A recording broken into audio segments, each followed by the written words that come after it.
Petit moment de réflexion. Chers amis, petit moment de réflexion s'interroge.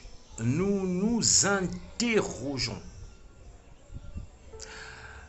Il est dit, il est su, et connu de tous en tout cas, on peut le voir à travers les réseaux sociaux et les différents plateaux des médias classiques. C'est panafricanistes et autres hommes politiques avérés qui pilulent de discours, de messages qui nous renseignent, et même l'histoire est témoin de ce que l'Occident et ses complices, sinon les pays de l'Occident,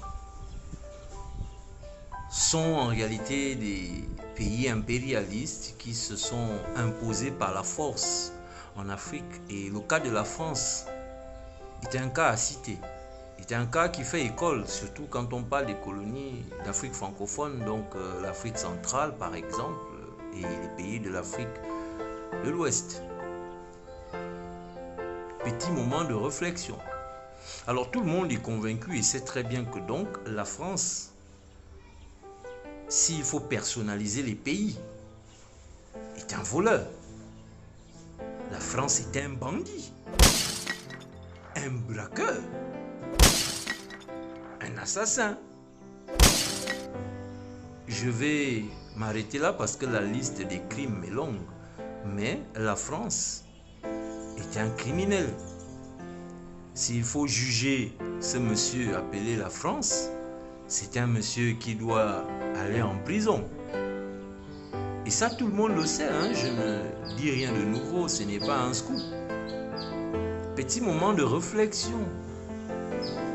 Alors ça veut dire que tous ceux qui condamnent la France en même temps qu'ils vivent en France, c'est-à-dire les Africains qui vivent en France, seraient en réalité des gens qui vivent chez un criminel, qui vivent chez un voleur et qui le soutiennent d'une façon ou d'une autre. Parce que si la France est un criminel, un voleur, un assassin, si vous êtes de bonne moralité, vous ne pouvez pas vivre avec un criminel.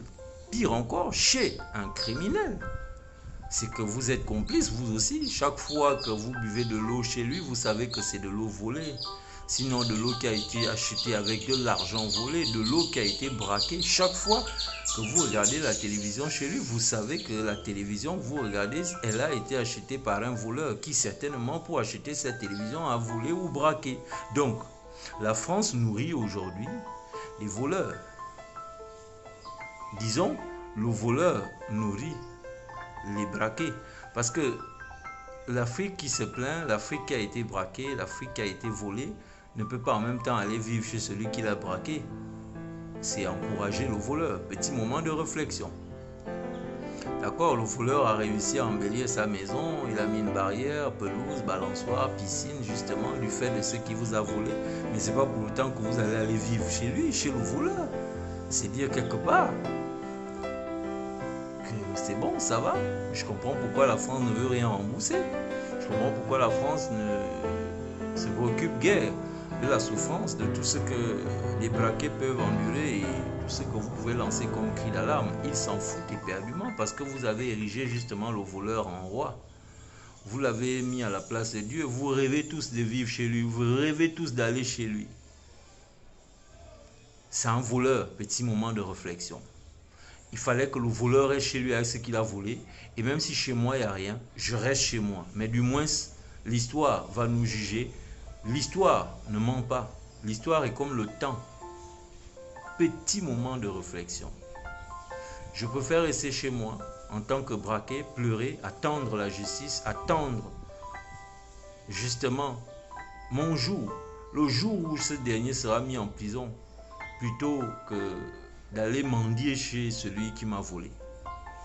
Donc, petit moment de réflexion. Réfléchissez chez vous et certainement on se reverra.